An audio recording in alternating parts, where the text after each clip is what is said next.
کہا یہ وہ قرآن وہ نہیں ہے. آپ یقین مانیں کہ جو اس قرآن کے زبر میں، زیر میں، پیش میں شک کرے مسلمان نہیں ہے. بے شک بے شک.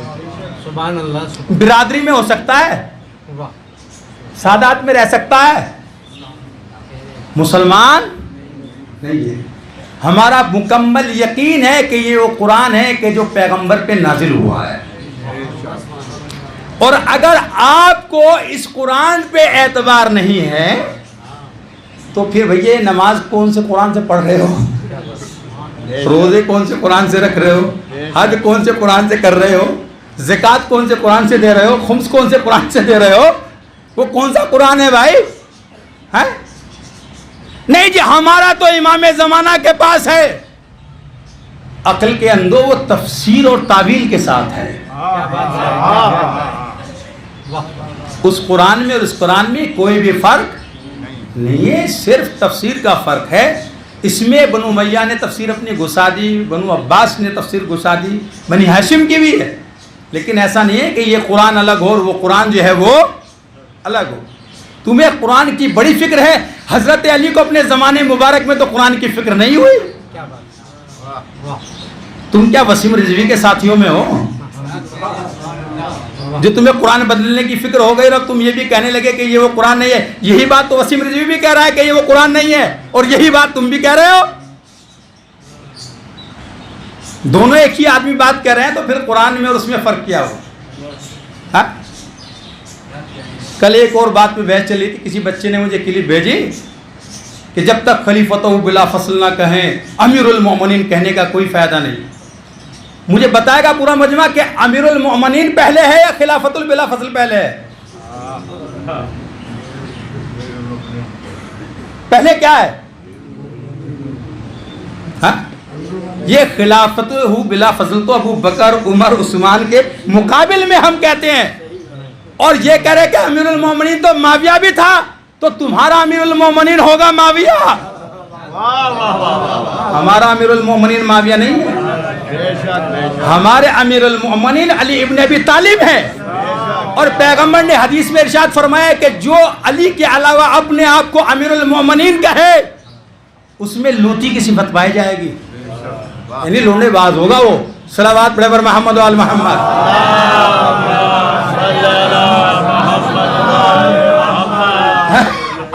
یہ بھی پائی جاتی ہے. امیر المومنین صرف علی ابن ابی طالب سے مخصوص ہے اور کسی سے نہیں، اور کسی کو امیر المومنین. اب کہتے یہ تو فلاں کو کہہ دیتے ہیں، معاویہ کو کہتے ہیں، تو کہہ دیتے ہوں گے معاویہ کو، کیا کہنے سے ہو جائے گا؟ وہ نہیں ہوگا کہنے سے. ایسے تو خلیفہ بھی کہتے ہیں ابو بکر عمر عثمان کو، کیا کہنے سے ہو گئے؟ وہ کہنا اور ہے، ہونا اور ہے. کہنا اور ہے کہ وہ یہ کہتے ہیں، اور ہونا جو ہے وہ اور ہے. عمل اخلاص کے ساتھ فائدہ پہنچاتا ہے، مگر ہر کس کو ناقص کو نہیں پہنچاتا. انہیں پہنچاتا ہے کہ جن کے ماں باپ مومن ہوتے ہیں. اب آپ دیکھیں شیعوں کے اندر نیاز بھی ہے، نظر بھی ہے، فاتحہ بھی ہے، مجلس بھی ہے، نوحہ بھی ہے، مرثیہ بھی ہے. ساری چیزیں ہو رہے ہیں کیوں؟ برائے ایصال ثواب. ہم کیوں کر رہے ہیں برائے ایصال ثواب؟ اس لیے کہ ہمیں پتا ہے ہمارا باپ بھی مومن تھا، ہمارا دادا بھی مومن تھا. اس کو یہ سارا ایصال ثواب پہنچ رہا ہے. جنہیں اپنے باپ دادا کے ایمان پر یقین نہیں ہے، نہ ان کے یہاں مجلس ہے، نہ ماتم ہے، نہ نظر ہے، نہ فاتحہ ہے، نہ درود ہے. صلوات پڑھتے وقت ایصال ثواب. ہماری جو اس مجلس کا موضوع ہے وہ ایصال ثواب ہے، قرآن و احادیث کی روشنی میں، اور اسی میں سارے جوابات آ جائیں گے. صلوات پر محمد.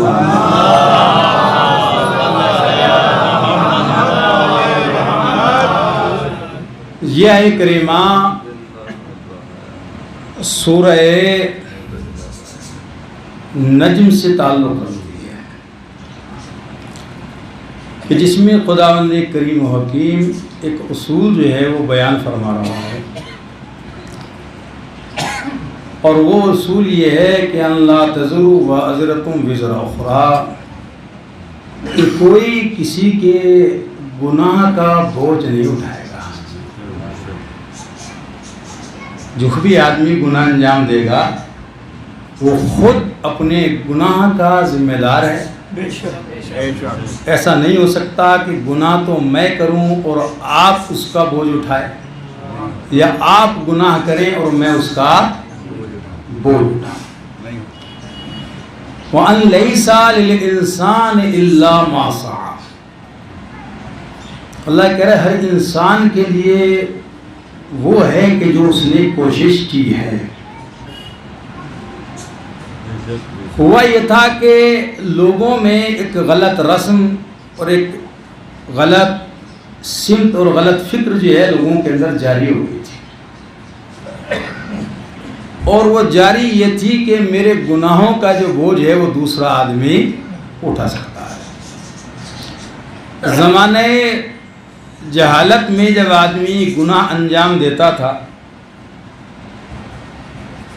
تو وہ دوسرے سے یہ بات طے کرتا تھا کہ بھئی میرا جو جرم ہے تم اپنے ذمے لے لو اور میں تمہیں اتنا ہدیہ اور اتنا پیسہ دوں گا. جیسا کہ جہالت کی رسم آج بھی پائی جاتی ہے، اور کچھ لوگ کہتے ہیں گناہ تو میں نے کیا ہے مگر تم آگے بڑھ کر قبول کر لو، اس گناہ کی ذمہ داری لے لو اور تم میرے بدلے جیل میں چلے جاؤ، اور میں تمہارے بدلے جو ہے وہ اس کو پیسے دوں گا، تمہاری آل اولاد کا خیال رکھوں گا، یا فلاں چیز جو ہے تمہیں عنایت کر دوں گا، اور تم جو ہے وہ ایسا کرو گے. تو زمانے جہالت میں بھی ایسا ہوتا تھا اور آج بھی ایسا ہو رہا ہے. جب لوگ ایمان لے آئے اور اسلام کا ظہور ہو گیا اور مسلمان ہو گئے تو اس کی شان نزول میں آئے کریمہ کی 2 آدمیوں کا نام لکھا ہے، ایک ولید ابن مغیرہ کا اور ایک حضرت عثمان کا، وہی جو خلیفہ ہیں حضرت عثمان. تو انہوں نے کام یہ کیا کہ جب یہ اسلام لے آئے تو انہوں نے خرچ کرنا شروع کر دیا، اور جب خرچ کیا ان کا ایک قریبی آدمی تھا، دوست تھا، جاننے والا تھا، اس کا تاریخ نے نام عبداللہ ابن سعد لکھا ہے. وہ آیا اور آ کے کہا اگر تم یوں خرچ کرتے رہو گے تو تم تو غریب ہو جاؤ گے. اس نے کہا عثمان نے کہ میں نے گناہ بہت کیے ہیں، میں چاہ رہا ہوں کہ خرچ کروں تاکہ میری بخشش کا سبب جو ہے وہ بن جائے. اس نے کہا ایسا کرو کہ تم خرچ مت کرو بلکہ یہ جو پیسہ ہے، سرمایہ ہے، یہ تم مجھے دے دو اور تمہارے گناہوں کا بوجھ قیامت میں اٹھانے کے لیے تیار. گناہ تم کرو اور بوجھ جو ہے وہ تمہارے گناہوں کا میں اٹھاؤں گا، میں تمہارے گناہوں کا بوجھ اٹھانے کے لیے تیار ہوں. اس نے کہا کتنا پیسہ چاہیے؟ کہا ایک تو یہ اونٹ چاہیے جس پہ تو سوار ہے، اور جتنی تیری جیب میں پیسے ہوں اس وقت وہ سب بھی مجھے دینے پڑیں گے.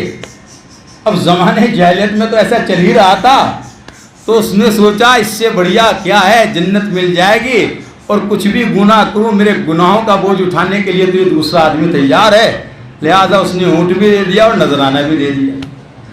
جب پیغمبر تک یہ خبر پہنچی تو جبرائیل اللہ کی طرف سے نازل ہوئے اور آیت آئی اللہ تذروا وزرتم وازرتم وزر اخرى کہ تم میں کوئی کسی کے گناہ کا بوجھ نہیں اٹھائے گا. سمجھا؟ کوئی کسی کے گناہ کا بوجھ نہیں اٹھائے گا. جس نے جو جرم کیا ہے اللہ کی عدالت میں اسی کو سزا دی جائے گی. ایسا نہیں ہے کہ باپ جرم کرے بیٹے کو سزا دی جائے، بیٹا جرم کرے باپ کو سزا دی جائے، ماں جرم کرے بیٹی کو سزا دی جائے، بیٹی جرم کرے ماں کو سزا دی جائے. جو جرم کرے گا سزا بھی اس کو ہی ملے گی. ایسا نہیں ہے کہ جرم کوئی کرے اور سزا جو ہے وہ کسی کو مل جائے. عیسائیوں کا طرز بھی یہی تھا اس زمانے کے اندر کہ عیسائیوں نے بھی جو ان کے مبلغین تھے اپنی قوم تک یہ بات پہنچائی تھی کہ چاہے تم کتنے بھی گناہوں کا ارتکاب کرو اب تمہیں گناہوں کی کوئی سزا ملنے والی نہیں ہے. کیوں ملنے والے نہیں ہے سزا؟ اس لیے کہ تم ساری امت کے بدلے عیسیٰ جو ہے سولی کے اوپر چڑھ گئے، لہذا اب تمہیں کوئی اس کی سزا ملنے والی نہیں ہے۔ اور ان کے پادری اوپر سے ایک کام کرتے تھے کہ وہ جنت کے ٹکٹ بانٹتے تھے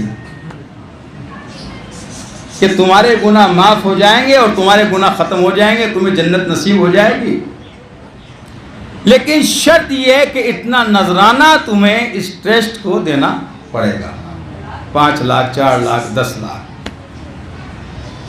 اور تمہارے جو گناہ ہیں وہ سارے جناب عیسیٰ اپنی گردن کے اوپر لے لیں گے، ان کا فدیہ جو ہے وہ کافی ہوگا۔ تو یہ آیے کریمہ خط بطلان کھینچ رہی ہے اس نظریے کے اوپر کہ اگر کوئی یہ سوچتا ہے کہ میرے گناہوں کا بار کوئی دوسرا اٹھا لے گا، اسلام نے اس آیت کو معیار بنایا اور کہا لا تزر وازرۃ وزر اخری، تم میں جو کوئی گناہ کرے گا وہ اپنے گناہ کا خود ذمہ دار ہے، ایسا نہیں ہے کہ گناہ تو تم کرو اور تمہارا امام تمہارا ذمہ دار ہو جائے۔ صلوات پڑھتے پر محمد وآل محمد۔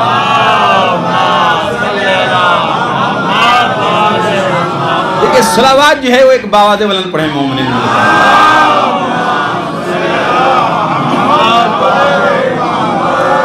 تو جو تم میں سے گناہ کرے گا اپنے گناہ کا بوجھ خود اٹھائے گا، ایسا نہیں ہے کہ تمہارے گناہ کا بوجھ کوئی تمہارا دوسرا اٹھا لے گا، کوئی تمہارا یار دوست اٹھا لے گا۔ یہ خالی دنیا میں ہم مکاری کر سکتے ہیں کہ بھئی جرم میں نے کیا اور میرے بدلے جیل جو ہے وہ تم چلے جائیں، لیکن آخرت میں ایسا نہیں ہوگا، اس حاکم اور عادل کی بارگاہ کے اندر ایسا نہیں ہوگا۔ جو جرم انجام دے گا وہ جرم جو ہے اس کی سزا جو ہے وہ ضرور دے گا۔ فَمَن يَعْمَلْ مِثْقَالَ ذَرَّةٍ خَيْرًا يَرَهُ وَمَن يَعْمَلْ مِثْقَالَ ذَرَّةٍ شَرًّا يَرَهُ، جو ذرہ برابر خیر کرے گا وہ بھی اپنے خیر کو دیکھ لے گا، اور جو ذرہ برابر شرارت کرے گا وہ بھی اپنی شرارت کو دیکھ لے گا، چاہے وہ شرارت آپ کی گلی میں ہو، محلے میں ہو، قبیلے میں ہو، خاندان میں ہو، مجلس میں ہو، مرثیے میں ہو، خطابت میں ہو۔ ہم خالی مکاری سے سمجھتے ہیں کہ جو باہر کی مکاری ہے وہ تو امام دیکھیں گے، اللہ دیکھے گا، اور باقی کوئی مکاری نہیں دیکھے گا۔ تو پہلے بات یہ سمجھ لیں آپ کہ جو گناہ ہم نے کیے ہیں ان کے ہم خود ذمہ دار ہیں، ایسا نہیں ہے کہ ہماری طرف سے اس کی ذمہ داری کوئی دوسرا جو ہے وہ لے لے گا اور آپ کو چھڑوا دیا جائے گا یہ کہہ کہ اس کے گناہ جو ہے میرے کھاتے میں ڈال دو۔ ہاں، غیبت کرنے والوں کے لیے تھوڑا سا یہ مسئلہ ہے کہ جب غیبت کرتا ہے آدمی تو پہلے تو اس کی نیکیاں دوسرے کے کھاتے میں جاتی ہیں، اور جب نیکیاں ختم ہو جاتی ہیں تو جس کی غیبت کر رہے ہیں اس کے گناہ تمہارے کھاتے میں آ جاتے ہیں۔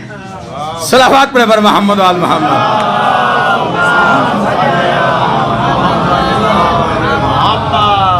تو جو گناہ کرے گا وہ اپنے گناہ کا خود ذمہ دار ہے، اور دوسرے کے گناہ آ سکتے ہیں آپ کے کھاتے میں۔ اگر آپ کسی کی برائی کر رہے ہیں، ٹونٹی کر رہے ہیں اور کس قسم کی باتیں کر رہی ہیں، دوسرے کے گناہ آپ کے اکاؤنٹ میں آ سکتے ہیں۔ پہلے نیکیاں جائیں گی، پھر نیکیاں ختم ہو جائے گی تو گناہ آنے شروع ہو جائیں گے۔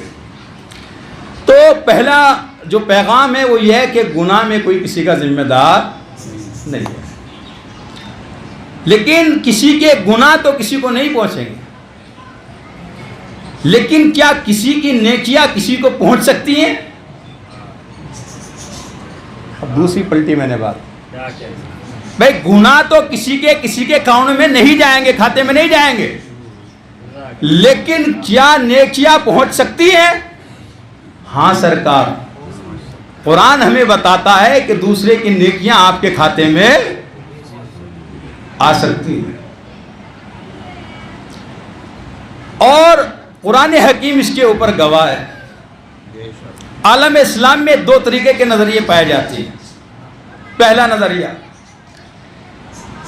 نظریہ یہ ہے کہ جب آدمی مر گیا وہ خود اپنے اعمال کا ذمہ دار ہے، کوئی اس کو فائدہ نہیں پہنچا سکتا۔ ابن تیمیہ اور وہابیوں کا نظریہ یہی ہے کہ کسی کے اعمال اس کو فائدہ نہیں پہنچا سکتے، خود اپنی مصیبت میں گرفتار ہے، خود ہی اس کو حساب و کتاب دینا ہے، خود ہی اس کو سب کچھ کرنا ہے۔ یہ مسلمانی نظریہ ہے، لیکن اسلامی اور قرآنی نظریہ اس کے علاوہ ہے۔ نیکیاں پہنچ سکتی ہیں دوسرے کے کھاتے کے اندر، دعائیں مغفرت بھی کام آ سکتی ہیں۔ جیسے ہی ایک آدمی مرتا ہے، اسلام مرنے کے بعد انسان کے رابطے کو ختم نہیں کرتا۔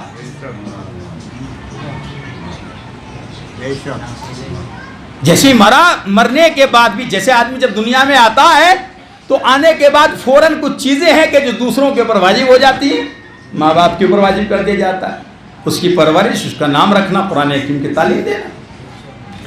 ویسے ہی جب آدمی مرتا ہے تو مرنے کے بعد بھی کچھ چیزیں واجب ہیں جو دوسروں کے اوپر واجب ہو جاتی ہیں، اور اس کو شریعت نے واجب کفایہ رکھا۔ پہلے گھر والے ہیں، اور گھر والے اس لیے ہیں کہ پوری زندگی فائدہ بھی تو اس سے گھر والوں نے اٹھایا، اور اس کے بعد پھر پوری بستی والے ہیں، ہر مومن ہے، بیت المال ہے، سب ہے، سب کے اوپر ایک ذمہ داری آ گئی۔ اور ذمہ داری آ گئی کہ پہلے آپ اس کو قبلہ رخ لٹائیے، حالت اعتذار کے پورے احکام ہیں۔ اس کے بعد اور ذمہ داری آ گئی، اس کو غسل دیجیے، اس کو کفن پہنائیے، اور اس کو نماز جنازہ پڑھائیے۔ اب جب نماز جنازہ پڑھی گئی تو نماز جنازہ میں سب سے پہلا کام یہ اس کے لیے دعا ہوئی یا نہیں ہوئی؟ اگر کوئی دعا اس کو فائدہ نہ پہنچاتی تو پھر نماز جنازہ میں دعا کیوں کی جاتی؟ نماز جنازہ کے اندر دعا کا ہونا بتا رہا ہے اس کو فائدہ پہنچاتا ہے۔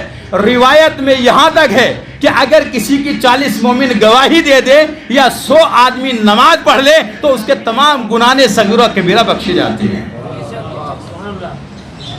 انہیں بھی ثواب ملتا ہے جو پڑھتے ہیں، اور جو مرحوم ہے اس کو بھی ثواب اور اجر جو ہے وہ ملتا ہے، اس کے گناہ کبیرہ و صغیرہ جو ہے وہ معاف ہو جاتے ہیں۔ اگر 100 آدمی ہو جائے، 40 کی بھی روایت، 40 ہو جائے، 100 ہو جائے تو معاف ہو جاتا ہے وہ، چونکہ اتنے لوگ جس کی بخشش کی دعائیں کر رہے ہوں، کیا پتہ اللہ کس مومن کی قبول کر لے؟ سمجھ لیں آپ، کیا پتہ اللہ کس مومن کی دعا اس کے حق میں قبول کر لے۔ بخشا جاتا ہے، لیکن یاد رکھیں اللہ اپنا حق بخشتا ہے، جو بندوں کا کھایا ہے انہیں معاف نہیں کرتا۔ صلوات پڑھتے بر محمد و آل محمد۔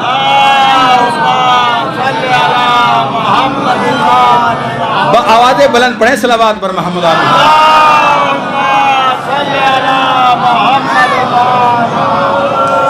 تو اس کی بخشش کا سامان بہت سارا ہے، مجلس امام حسین اور اس کی بخشش کا سامان ہے۔ اور یہ طریقہ ہمیں انبیاء نے بتایا کہ سب سے پہلے مردے کے لیے دعا کرو، جو نماز مغفرت والدین پڑھی جاتی ہے، اور مجھے امید ہے کہ اس مجمع میں کچھ نہ کچھ نماز مغفرت والدین لوگ جو ہیں وہ پڑھتے ہوں گے۔ تو کیسے پڑھی جاتی ہے؟ اس میں 2 رکعت ہے، پہلی رکعت میں الحمد کے بعد کون سی دعا پڑھی جاتی ہے؟ ہاں، انا انزلنا کہہ رہے ہیں یاسین بھائی، صلوات پڑھ محمد نے پڑھے لکھے آدمی کو بولنا بھی چاہیے، ایک اور صلوات پڑھ محمد آل محمد۔ بہرحال بزرگ ہیں ہمارے تو نماز مغفرت والدین پڑھی جاتی ہے، اور یہ زندہ کے لیے بھی پڑھی جا سکتی ہے اور مردہ کے لیے بھی پڑھی جا سکتی ہے۔ تو اس میں الحمد کے بعد وہ دعا پڑھی جاتی ہے کہ جو جناب ابراہیم نے اپنی اولاد کو وادی غیر ذی زرع کے اندر چھوڑ کر کی تھی۔ کیسے پڑھتے؟ ربنا اغفر لی، اے ہمارے پروردگار ہمیں بخش دے،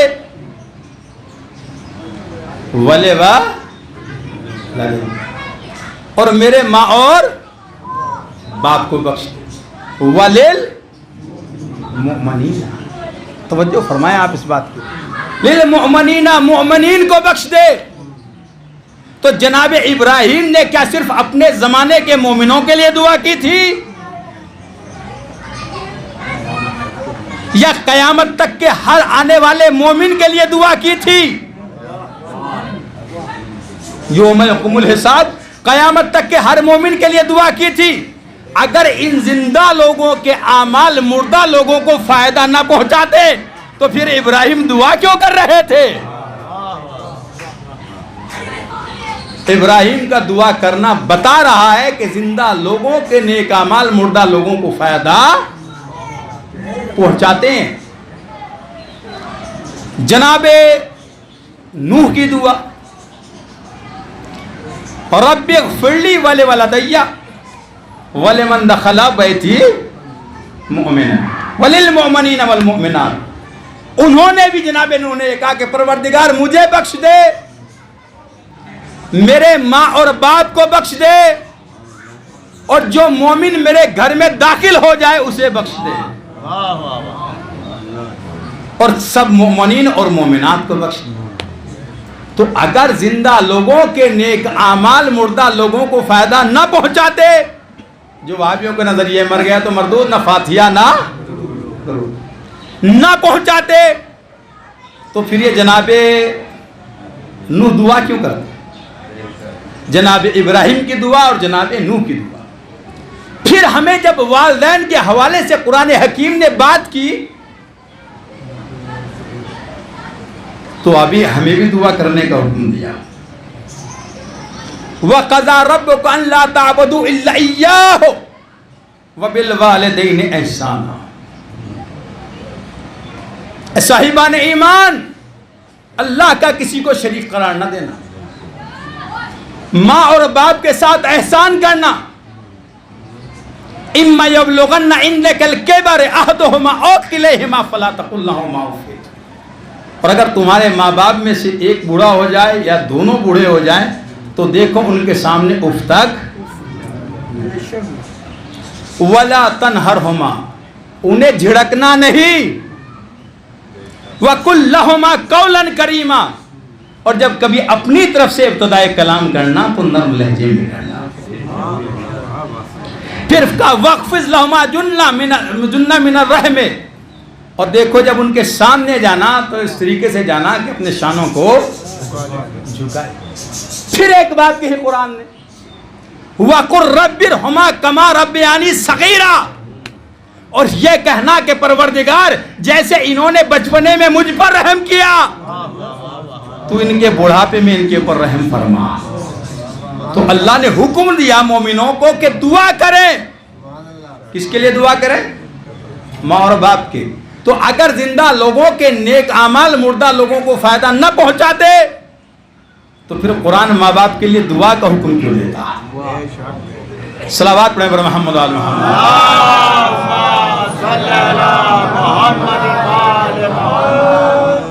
تو زندہ لوگوں کے اعمال مردہ لوگوں کو فائدہ پہنچاتے ہیں، مگر دو شرطوں کے ساتھ.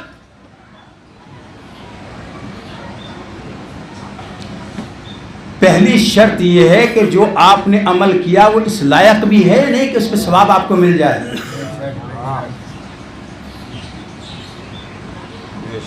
جو بھی آپ نے نیک عمل کیا نیک سمجھتے ہوئے، کیا وہ اس لائق بھی ہے کہ وہ خود اس عمل کے اوپر ثواب مل جائے؟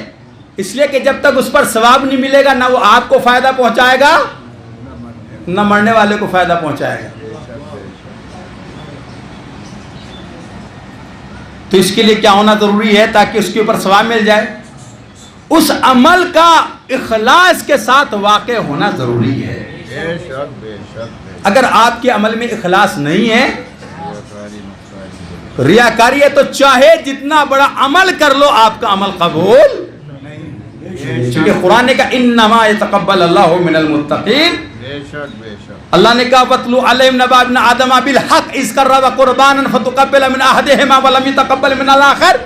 اے پیغمبر ان کے سامنے آدم کے بیٹوں کا حق قصہ بیان کرو کہ جب دونوں نے قربانی کی اللہ نے ایک کی قربانی کو قبول کر لیا، دوسرے کی رد کر دیا. تو جس کی قبول کی تھی نہیں کی تھی اس نے کہا لَأَقْتُلَنَّكَ، میں تجھے قتل ضرور کر دوں گا، نہیں تو مجھے بتا کہ تیرا قبول کیوں ہو گیا اور میرا رد کیوں ہو گیا. تو حابیل نے کہا انما یتقبل اللہ من المتقین، بھائی اس میں نہ میری کوئی بات ہے نہ تیری، اللہ پرہیزگار لوگوں کا عمل قبول کرتا ہے، ہر کس و ناکس کا عمل قبول نہیں کرتا۔